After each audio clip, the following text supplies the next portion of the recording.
get started because we only have a little time left, and I gather we got a big picture to take at the end of this, but I just want to comment, I've enjoyed your cases immensely. I was talking earlier with one of the other attendings here. With the increasing specialization of urology, let's not forget there is still a role for general urology and common sense. To me, what's so wonderful about our field is we have such excellent diagnostic tools. By the time you get to the OR, you really should know exactly what's going on and why. It's such a pleasure. And that's what I think some of these common sense problems, I've enjoyed walking them through and showing you how I think about them. I'm not sure if it helped or not, but I enjoy these. It's what makes it fun, why I still like going to clinic with my residents and have general urology clinic with them, because this lore I hate to see lost. It's something I think we urologists do better than anyone else, understanding avoiding dysfunction. Which leads me to the last talk in the series, and again, when I thought about Bill Steer's invitation, I was trying to say, I knew I would comment on prostate cancer, so I tried to take the big picture look on the evolution. I was chatting just a few moments ago on the whole issue of our attitude towards prostate cancer, from starting with palliation in the 1900s with radiation, moving onwards to hormonal therapy, which we'll talk about in a moment. But fundamentally, when Pat Walsh came along and began proposing surgery, the mindset that I inherited was surgery the purpose was to cure, and if you couldn't cure, you sent off to radiation to palliate. I think what Bill Steer was articulating, and I agree with him, increasingly I'm sensing radical prostatectomy as palliative. As I've watched patients I operated on 10 and 15 years later begin to have rising PSAs, I'm beginning to realize I'm curing fewer people than I think I am. However, I am stalling the progression of this disease and I'm preventing local symptoms. So the idea of operating on some of these more high-grade cancers I find less troublesome. But I'm not taking the attitude I'm curing them. Similarly, radiation I don't think is curing this disease, but if I am preventing or if I'm slowing progression, I'm again accomplishing and trying to convert this into a chronic disease. And the last piece of this puzzle of converting something to a chronic disease and palliating is chemotherapy. Hence, this is the last talk of the three that I put together. So let's talk a little bit about the third hammer to bang on disease, and this is chemotherapy for prostate cancer. And it does start with Huggins and Hodges. If you actually look up their original article, published in Archives of Surgery, 1941, it's a case series report, which we would dismiss in the outcomes world today as probably not worth publishing. Involved only 21 patients, but at least it went through the classic Koch principle of basically taking testosterone away, putting it back and taking it away, and demonstrating the acid phosphatase goes up and down. And 15 of these patients clearly had a clinical response where previously none was ever seen. So this was an exciting advance. Through the 40s, 50s, and 60s, this became the mainstay of treatment for prostate cancer. We urologists always have something to discuss and disagree about. So back then, the controversy over was timing. Do you start it early or do you start it late? That controversy still exists.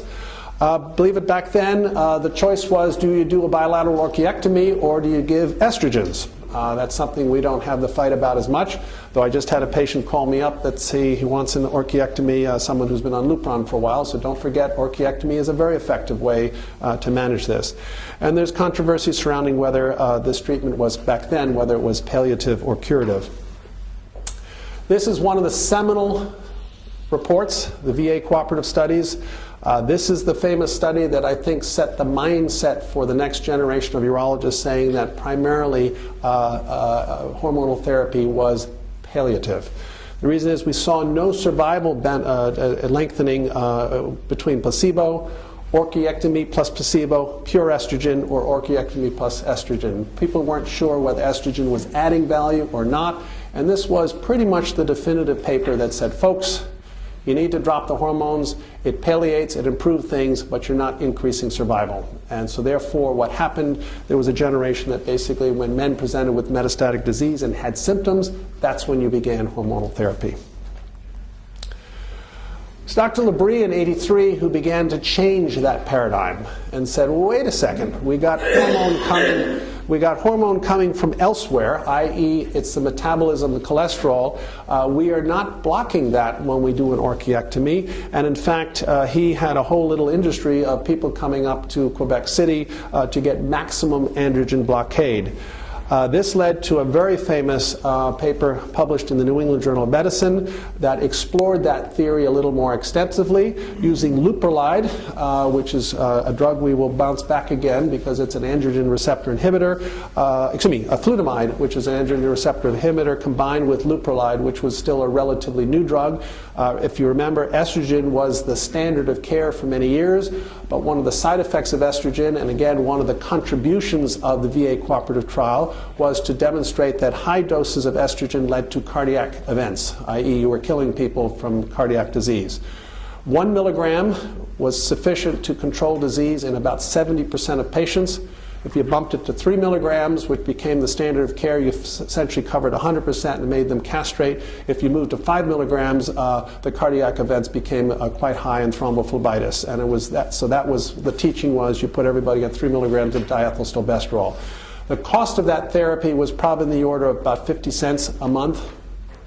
And therefore, when Lupron came along, it promised and was sold that it does not have the cardiac events. And therefore, the reason people had to go off diethylstilbestrol is because we wanted to avoid the cardiac deaths. And it was a shocking experience for many urologists because this drug was and still is $1,000 a month. Yet Medicare didn't even blink. It was an injectable, they immediately covered it, and within literally a matter of a couple of years, the entire profession switched and abandoned diethylstilbestrol in favor of Luprolide. We won't go into some of the economic incentives that may have driven that. But be that as it may, Lupron was a standard of care by the mid-1980s, and the question then became, was maximum androgen blockade, i.e. Lupron plus flutamide, a better mousetrap? And this trial was conducted, and what got a lot of attention was this subset analysis, which is in theory a hypothesis generating. And if you look at that top curve, which didn't even hit the 50th percentile, the concept was in patients, which is the bottom line in the graph, Lupron plus flutamide with minimal disease was in fact seemed to be the biggest winner. So by the late or early 1990s, the standard of care was to start patients on fairly early, the minute you had evidence of disease. Remember, PSA testing had just arrived, so therefore a lot of men were starting to be diagnosed with prostate cancer. If they had any evidence to suggest they had systemic disease, not only would you put them on Lupron fairly early, but you would also put them on an androgen receptor inhibitor. Needless to say, the science moved forward. This led to the SWOG study, and Mario Eisenberger published this in New England Journal of Medicine to take that hypothesis that Lupron plus a receptor inhibitor was effective and actually created a trial of bilateral orchiectomy with and without flutamide. They used orchiectomy rather than Lupron here, but it effectively was the same trial. And as you can see, this basically said, no, that hypothesis is interesting, but maximum androgen blockade is in fact probably not better. Like everything else, things don't change on a dime, but since 1998, the interest in the maximum blockade went down. In addition, the government changed some of the reimbursements for this pharmaceutical, and as a consequence, this has now fallen, I wouldn't say out of favor, but much less. This didn't completely go away, though, because in Europe, Bicalutamide, which is a type of flutamide, it's just a slightly different version of this drug, was proposed as Lupron light, i.e. rather than getting the side effects of the Lupron, could we in fact give 3 times the normal dose of 150 milligrams? This also has a fascinating history because at least 2 trials were conducted. One was trial 25 and one was trial 23. Trial 25 was conducted in Europe. Trial 23 was conducted in the US, and it doesn't take a rocket science to see that trial 23 doesn't look particularly positive. Those lines basically completely overlap each other. So the question was, how can the two be explained? I forget what the company was who made bicalutamide, AstraZeneca I think it was. They went for an FDA labeling indication for this drug. I was actually asked by the FDA to review this data, and it became pretty obvious to me that fundamentally we were treating two completely separate populations. The people in Europe did not have a lot of PSA testing. Consequently, the men presenting had more advanced disease, and for men with more advanced disease, you might have seen a difference between starting them on hormonal therapy or not. For the American men, they were much earlier in the course of disease, probably a good 5 to 7 years earlier. So the natural evolution of this disease was these guys were finishing Lupron at 8 years in the natural history of the disease before the European guys were even starting it. So again, the impact probably was more for advanced disease. Needless to say, the FDA did not give AstraZeneca a labeling indication for this country for using Casodex 150 milligrams, and that whole era kind of collapsed. The next major advance, and so therefore in the remaining of the 1990s, again we fell back to using hormonal therapy. At some point, though, the idea of using it before symptoms actually appeared had gained traction by the 1980s, so most urologists would be starting people on hormonal therapy at some point after the PSA recurred, but there was a lot of debate how far afterwards. Many times if the PSA jumped to 2, 3, or 4 after a prostatectomy, boom, off people went on Lupron. These are the BOLA trials. Jason, I think you were the one or somebody I was talking to earlier that started the whole issue of using hormonal therapy much earlier in the course of disease. The BOLA trials involve men with locally advanced prostate cancer who are presenting with for radiation therapy, and this were mostly out of Europe. These are the first one to show a survival advantage of combining radiation plus hormonal therapy versus radiation alone. But probably the more definitive paper was published in 2009 in the New England Journal. There was also a Lancet article somewhere along the line, but again showing a survival advantage for men who are having radiation plus hormonal therapy. Standard of care, but again, remember your patient population is much more locally advanced disease compared to the typical American population, so the generalizability to the American setting can be debated. And the question with everybody who goes on radiation, should they get hormonal therapy, I would argue is not quite as well tested as you might like to see, because I'm not, based on, again, the Casodex type experience of European versus an American trial. You have to remember in Europe, they have been less aggressive about PSA testing. That's catching up in Italy and in Germany, though in Scandinavia, especially Norway and Denmark, they still do not screen for prostate cancer. In the UK, they still fundamentally do not screen for prostate cancer.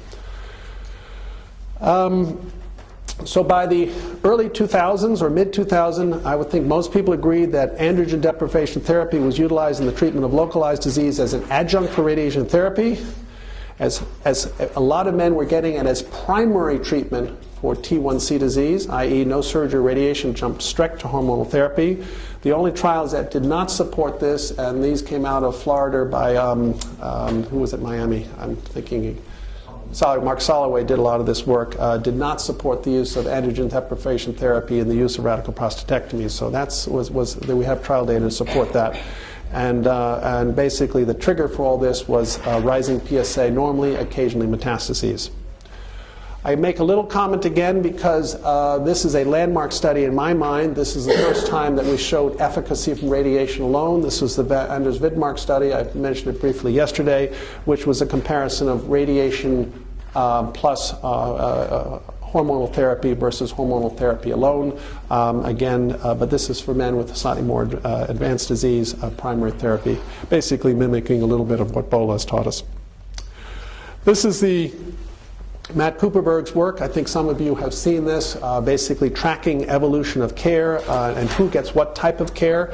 As you can see, men with high-grade cancers, many times the knee-jerk reaction of many men in many physicians in the 2000s was saying, they're not curable by surgery or radiation, we go straight to hormonal therapy. And I think that mindset has dominated the mid-2000s. I think as we're moving in the 2010s, this next era, just as I commented earlier, the issue of using surgery and radiation, especially for our young 48 and 49-year-old men or the younger men who we know have bad disease and we know will fail hormonal therapy, the idea of palliating with surgery and radiation is gaining more traction. But I just wanted to track the evolution of different therapies as we've moved through the different decades. I've actually had a lot of interest in this, the whole issue of risk-benefit trade-off, because one of the things we learned as we moved through the 90s and certainly the 2000s, there comes a price to be paid for hormonal therapy. It's not a free lunch. So Grace Liu Yao, who is a superb epidemiologist, and I looked at SEER data. Somebody commented earlier, do you need randomized trials for every single study? The answer is probably not for everything. We used something called an instrumental variable analysis, and I don't mean to get into the heavy-duty statistics, but the bottom line is you look at high utilization areas, low utilization areas. You can use different geographics to try to sort out and control, try to build in a control for your or substitute for a randomized trial. And what we showed that in both high use areas and low use areas, depending if you had moderately different or poorly differentiated disease, we didn't see a major difference in overall survival. Again, kind of confirming the original SWOG trials that hormonal therapy might be buying you something. We saw in the poorly differentiated disease possibly a little of benefit from starting hormonal therapy earlier, but for the men with lower grade disease, it was more palliative treatment. So again, by 2013, to summarize, where does hormonal therapy, which is clearly the first-line therapy after surgery and radiation, it's well established in men presenting with metastatic disease, men with a rising PSA post-surgery or radiation, well established in adjunct to radiation therapy, and not shown to be effective as primary therapy for men with localized disease, not metastatic. And I think that's been a change in the last decade. The timing of when we start this on a rising PSA, I think we can have a conversation in the audience here.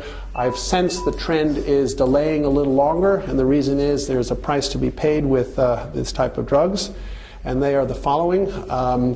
Hot flashes, weight gain, osteoporosis, diabetes, and cardiac disease, the metabolic syndrome, which I think more of us are beginning to appreciate, begins to occur as people are on these drugs for 8-10 years. You have to remember, when I started practice, was a resident, when men presented with metastatic disease, the rule was you were dead within 3 years, even with hormonal therapy. In other words, the time frame from presenting with metastases to death was relatively short.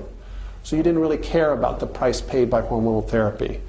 As we moved into the Lupron era and began studying this disease much earlier, and we started screening and finding men much earlier in the disease, we all of a sudden took a disease that had a fairly compressed lifespan into one that took place over 10-15 years, and we began seeing men who were on hormonal therapies for 10-15 years, which we had never seen before. And all of a sudden these metabolic side effects, which we consider not relevant in the early days, have become very relevant, and we have to pay some attention to that. The whole issue of androgen independence, I don't think any of us truly understands, but we all know that it is palliative, and eventually, for not all men, but it's a race. If you have this disease long enough, eventually men will probably develop androgen-resistant disease. A lot of people believe it was related to how dihydrotestosterone combines to the androgen receptor. Why you seem to respond at one point and become resistant are tons of theories, but I'm not convinced anyone really knows what's going on. But the modern era of chemotherapy started with this publication. Prior to 2004, you would make the referral to an oncologist, and other than putting you back on Casodex and hoping that your PSA would go down, and when it went down, you took them off Casodex and the PSA would go down again a little bit, Ray really had nothing to offer. And this was the paper that had the oncologist doing cartwheels, because now when you referred someone with metastatic prostate cancer, hormone-resistant disease, they could offer you something, and it was called Docetaxel. And the publications came out in New England. There were actually two that came out, one by Dan Patrylak, one by Dr. Tanek, but they fundamentally showed the same thing. Docetaxel is a tubulin binding taxane. It inhibits cell division, promotes apoptosis, and from a urologist perspective, the gain was fairly modest. From the chemotherapy perspective, is you used to say 0, and now you looked about 3.1 additional months for progression, overall survival about 2 months. I mention these themes because unfortunately these numbers keep surfacing, or are roughly the same estimates of numbers. And this event of the Docetaxel finding something that finally works, because again, it wasn't that we hadn't looked before. Through the 1990s, we had a whole prostate cancer project where specifically looked at all the individual chemotherapies, Cytoxan, estromustine. There was an orderly series of trials that tested every one of our common chemotherapy agents. Every one of them came back as negative, having no impact. It was the success of Docetaxel that told the pharmaceutical industry and a lot of researchers, wait a second, there might be something here. And I have on this little schematic all the different drug routes that are there. You see on the left-hand side we have the SipuleucelT, which I'll talk to you about a little bit. In the middle we have Abiraterone, which is basically blocking the production of cholesterol conversion to eventually to testosterone. Further down the line you have Enzalutamide, which is basically another version of flutamide versus the Casodex, which is the generic? Bicalutamide, and some of the other drugs are here. But we also have gotten very interested in the whole issue of bone metastases. I'm not talking about those drugs, but the rank and the rank ligand obstruction is certainly out there and is part and parcel of what the oncologists are doing today. But let's just quickly run through some of these. In addition to Docetaxel, the pharmaceutical industry said, let's bang on this one a little farther. Can we find even a further permutation? And Carbazitaxel came out, and in 2010 that was released and is now being used for Docetaxel failure. Again, the Kaplan-Meier plots show a fairly modest but clinically statistically significant difference. Remember, all of these drugs, the reason why the Docetaxel paper is so important is from an FDA point of view, that became the standard of care. And therefore, any drug subsequent to that has to compare against Docetaxel to see if you have a survival benefit. Carbazitaxel showed that, so now by 2010 you have two drugs of which you use the Docetaxel first. That fails, you go to Carbazitaxel, at least officially by FDA concepts. Once a drug is approved, however, oncologists can begin to play a little bit with the order, but from the FDA's point of view, that's what's supposed to happen. This was the next miracle drug, SipuleucelT. This is a completely novel mechanism of action. This is basically relying on stimulating the immunology system. It's kind of like the version of IL-2 for renal cancer many years ago. Basically, a patient has to undergo leukapheresis to harvest white cells. You then have an antigen-presenting cell, T cells and B cells, which are cultured in the presence of a protein called PA2024. PA2024, which is the SipuleucelT product, for lack of a better term, is a recombinant protein consisting of human prostatic acid phosphatase, and that's the key. It's an acid phosphatase that's fused to a granulocytic macrophage colony stimulating factor, and therefore this is how it works. It basically is looking for the prostate acid phosphatase ligand in the prostate cancer cell. Unfortunately, this is a little squirrely in the sense that the success of this therapy depends on how many white cells you can harvest and stimulate. So therefore, you want to make sure you don't have someone on steroids ahead of time or anything else that might deplete their potential production, because it compromises the number of white cells that you can harvest and therefore activate. There are some other issues. It usually requires 3 transfusions to go back. Where again, this began to raise a lot of eyebrows. Instead of now instead of $1,000 a month, we're talking about $100,000 up front. This first time we've crossed the 6-figure barrier. But it's interesting to me, this drug has had problems in the marketplace, and not for the reason you'd think of it's too expensive. The problem is there's no feedback loop. So many of us have now been trained to use PSA as our marker. Many times people give SipuleucelT and wait and go, okay, what am I measuring? Because to offer this drug you have to have minimal disease, so therefore there's no shrinkage to look at, there's no something you follow to see if it works. You basically use everything up front. It's not a drug that you have multiple courses on, and as a standard chemotherapy where you give a trial for a month, look to see if there's response, and then decide to give the next one. So actually from a sales point of view, there's been a struggle because a lot of patients and clinicians and oncologists are not sure. They try a couple of patients on it and they get the drug, and then it becomes, okay, did it work or not? You have to basically be a believer in the original trial, but you have no direct feedback that it's actually making a difference. The mechanism of action, I said, is an antigen-presenting cell interacts with the PA2024. The antigen-presenting cell then presents the combined entity to a T cell to promote that reaction. The T cells, in turn, should react with the prostate acid phosphatase in the cancer cells. The idea is that it's now recognized as a foreign cell, and our own immune system will gobble them up. Does it work? Well, again, if you look at the Kaplan-Meier plots, the answer is yes, but we're not talking about a huge home run here. We're talking about, unfortunately, the usual 3-month improvement in survival. If you look at the 50% mark, these are the Kaplan-Meier plots. You're talking about a 2 to 3 month, maybe 4 month gain on average. Not to say there might not be a home run with one person, but the guy who gets 7 months has to be balanced with the guy who got 0 months, and it's this struggle that many oncologists are having.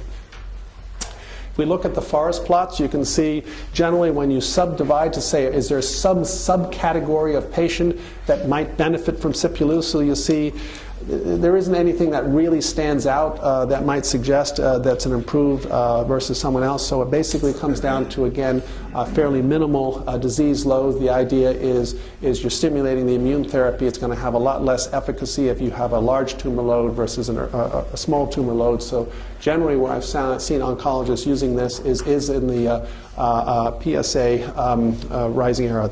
The problem is, again, from the FDA point of view, all these drugs are post-Docetaxel. Positioning this ahead of time poses some issues. The other new drug that just announced in 2011 is Abiraterone. This is basically playing on the old ketoconazole, and that's why I commented on one of your cases yesterday, ketoconazole and steroids. Abiraterone functions in somewhat the same way. This, again, it suppresses androgen production from non-gonadal sources, kind of going back to the old maximum androgen blockade. This is why a lot of people were very skeptical this would work until the Kaplan-Meier's plots were sufficiently significant that the FDA gave approval. It's a CYP17 inhibitor. Its side effects are hypertension, hypokalemia, fluid retention. It is exactly like ketoconazole, so you have to administer this with a steroid. It's positioned and was originally approved as a drug you could use post-Docetaxel failure, and I'll get to that change most recently, but again, the way the FDA looked at this and the way they compared it, all the patients who entered these trials were people who had to have hormone-resistant disease and had to have failed Docetaxel. Those patients are then enrolled in the trials, and the trials showed that Abiraterone did supply a survival benefit, and again, it's in that same order of magnitude, about 3-4 months. These are the survival curves. If you're wondering why the step function is, obviously the patients were coming in every 3 months for their PSA tests, and you can see the step rate of failures along the way. Again, when you look at the forest plots to say, is there any hints, is there some subset of patients that respond particularly well or particularly poorly? And the answer is no. It seems to be appropriate for all comers, and that's why this drug has received a fair amount of enthusiasm. It's tolerated reasonably well. It's an oral medication as opposed to an infusion, and the only concern is you have to worry about potassium because you get hypokalemic, and the way you're preventing that is by giving the steroid. Again, it's fascinating. The pharmaceutical companies don't know whether they should be marketing this to urologists or to oncologists. They don't know how comfortable urologists are giving steroids. We don't know how comfortable urologists are checking potassiums. It's not something we routinely do. It is something oncologists routinely do. I don't know how you handle this in Charlottesville. I work very closely with my medical oncologist, and quite frankly, I'm passing all these patients down to her because it's just more efficient, and we'll get into the discussion of timing it. But in the private practice world, whether urologist wants to hold on to these as they walk down the pathway. Up until recently, the Docetaxel barrier has been a major blockage, but we'll get to another paper in a moment. The other drug, NV3100, also known now as Enzalutamide, is basically another one of the same class of drugs, flutamide, bicalutamide, enzalutamide. You sense they're all basically part of that same series. They're androgen receptor inhibitors. They inhibit several aspects of androgen receptor signaling. One of the side effects here, believe it or not, that people are concerned about was seizures. That came about, again, these are the Kaplan-Meier plots on the left. And when you look at the forward plots to the right, the same story is coming out. There doesn't seem to be a subset of patients that benefits more or less. The fact that in our sample size of 800 patients taking enzalutamide, there were 5 seizures and there were none in the placebo group, that seems to have caught the attention of the marketing people or maybe the competition, but a big deal has been made about this, and I think it's more modest than people led on to, but it's out there. What's the pro on the enzalutamide is it is just like bicalutamide or any one of the, or flutamide. It has modest side effect profile, does not require you to monitor potassium, and does not require steroids. So these folks are hoping that the urologists will be using this drug. The problem they face as in terms of an FDA indication, they are still post-Docetaxel. Again, these original studies were men who had to have Docetaxel failures, so therefore the FDA approves this drug only for those who have gone through Docetaxel. From a practical point of view, that means most of us have sent the patient on to the oncologist, and it's unlikely they're going to send them back to us to do the enzalutamide, but just talk to you about all the things they worry about.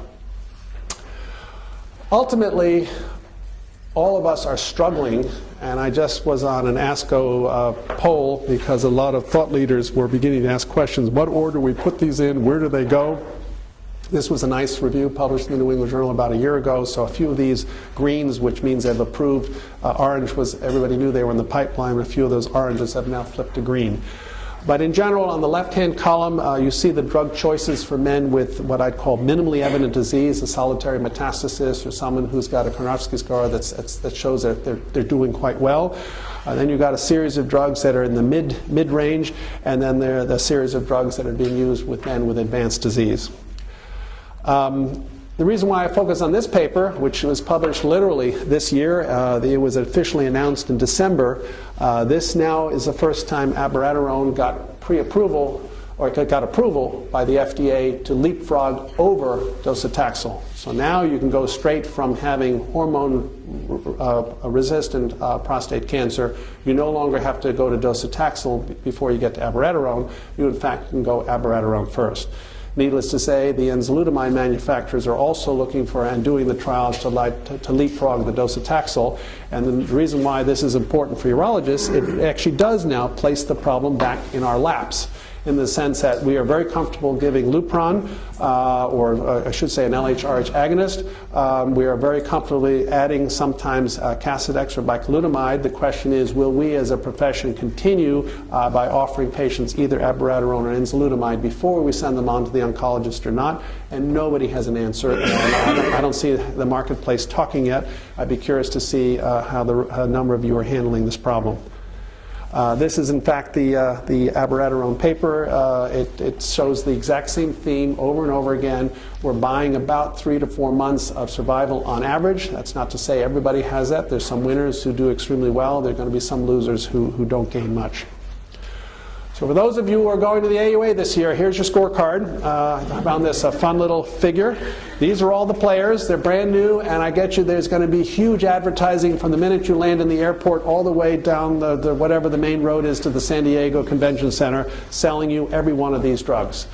So you can, I use their generic names, but just so you know the trade names, because everybody's going to try to reinforce that. Here's a little scorecard you can take with you.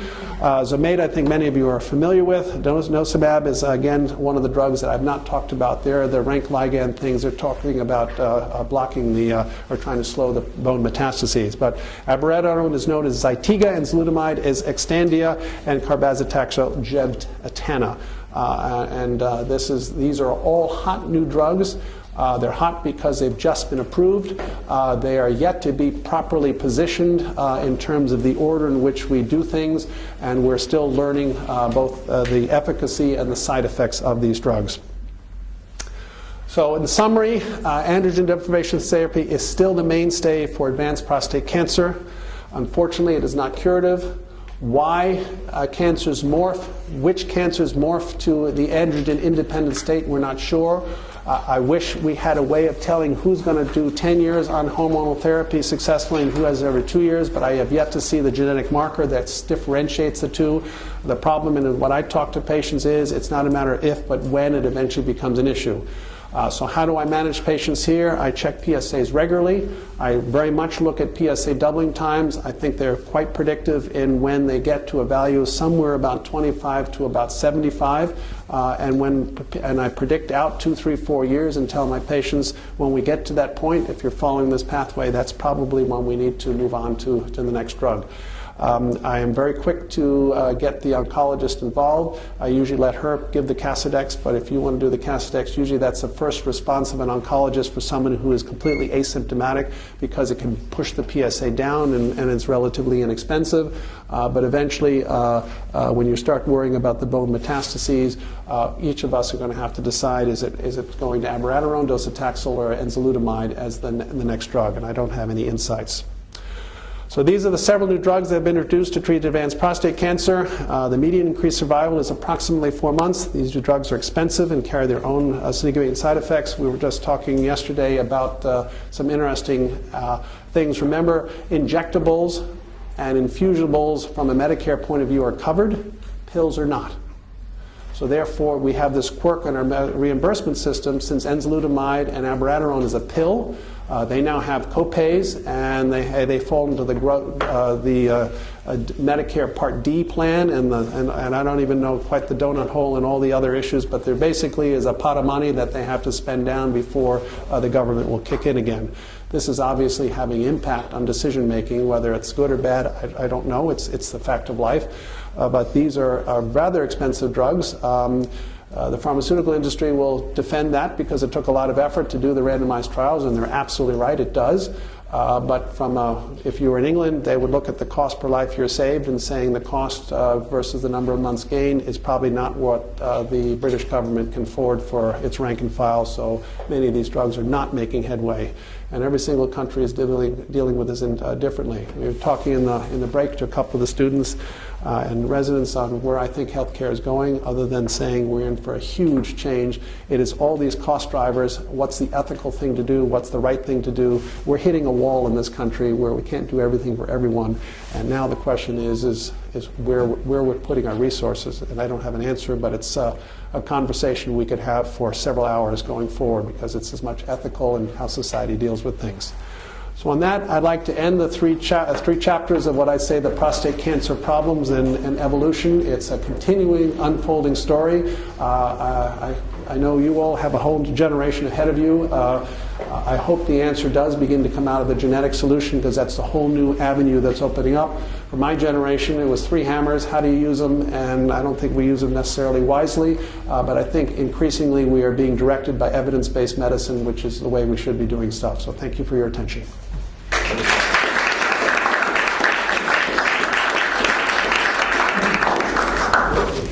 Any questions? Margaret. So if someone on androgen deprivation that you are going to eat, do you always get testosterone every time you check PSA? No. I do check, whenever I sense PSA is rising rapidly and I'm smelling the end is now, I will check a testosterone to make sure they're castrate resistant, but I don't do it every day. As long as the PSA is staying flat on hormonal therapy, I'm comfortable with that. It's when I see a change, especially surprising change, I'll confirm. I won't send the patient to the oncologist without a testosterone level. So that would be until last March when I got, that would be my practice until March 2012. Yeah. When we got a batch of Elegards that didn't work, it was like giving placebo, and I had no idea. So I treated several patients not realizing their testosterone was rising. Okay. After 6 patients, it just didn't smell right. I've now changed my practice because it's quality control. I don't know if the drug is active. I don't trust the pharmaceutical companies anymore. All right. That's one way to handle that problem, and I don't disagree. I would argue what you just practiced was intermittent hormonal therapy. Yes. And I think there's good evidence to show that intermittent hormonal therapy does not sacrifice longevity. So if your patient's PSA bounced up because they were on placebo and they still had no symptoms, I would check the testosterone, discover it is elevated. Now I'm faced with the discussion, and this is a more interesting question. Was it a bad batch of Eligard, or do they truly have hormone-resistant disease? Or if the testosterone is up, I assume it's the bad batch of Eligard. So I would probably as you said, switch to something else. But These are patients I selected for continuous. I do have many patients Yeah. that are intermittent. These patients needed to be. I hear you. And they develop painful meds quickly. Yep. So, anyway, just pass on. Well, that's it. But presumably, once you found that out, you put them on something else. Now, presumably, the symptoms went away, and presumably, they remain hormone-sensitive cases. Yes.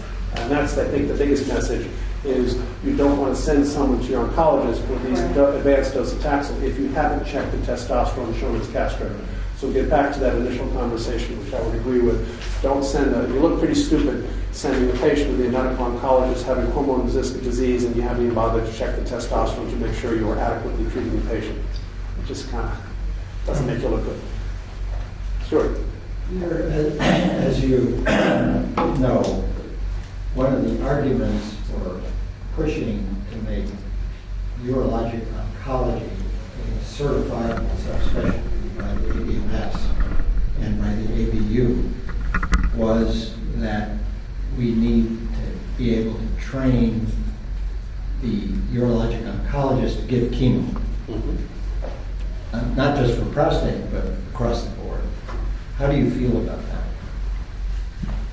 As a board member and having had many conversations about this several years ago, I guess I take the view of if there's sufficient number of urologists interested in doing that, that would be great, but I would argue that we select fundamentally for a different animal. The type of person who goes into urology is the action-oriented surgeon type still. They like interventions, they like what's that. They are not the internists. They don't fundamentally think like internists. They don't behave like internists. And to be a good oncologist, you have to be a good internist. And my concern is that if we train a bunch of folks, yeah, there are going to be some successful, but I think they're going to have a bunch of do it half-ass. And therefore, I don't think it's going to take hold. Furthermore, if I suspect what's happening, we are forming larger and larger healthcare systems. The idea of working as a urologist in isolation makes less and less sense because they're your colleagues, you work with them every day. Much as I work with my medical oncologist, she's excellent, she's well trained as an internist, and she has a nurse backup for doing the Docetaxel and unfortunately the pain medicines and all the other things they're accustomed to checking the potassiums. So their whole clinic is geared towards managing these patients in a way that mine is not. And when you think of it from a systems point of view, it just makes more sense. So we could argue we want to defend urology turf. I would argue, okay, but that's a much more parochial view than beginning to think of us as a large healthcare system of which each of us has our role. And I think we have a very good role in the early phase of this disease. I think we have an excellent role in both diagnosing it, staging it, treating it, and managing it even with the Lupron, or the androgen deprivation therapy. But in these last phases of life, which unfortunately the value gained by giving these chemotherapies is measured in months, yes, the patient might be a patient with a medical oncologist for 3 years, but we're talking about a phase of life that's starting to have a lot of medical issues, which I don't think urologists are, maybe I'm prejudiced here, but I don't think it's inherently what we do. It's not in our character. So I think that answers your question. I think it's a noble goal, but we'll fail. Any other questions? If not, thank you very much for your attention. I hope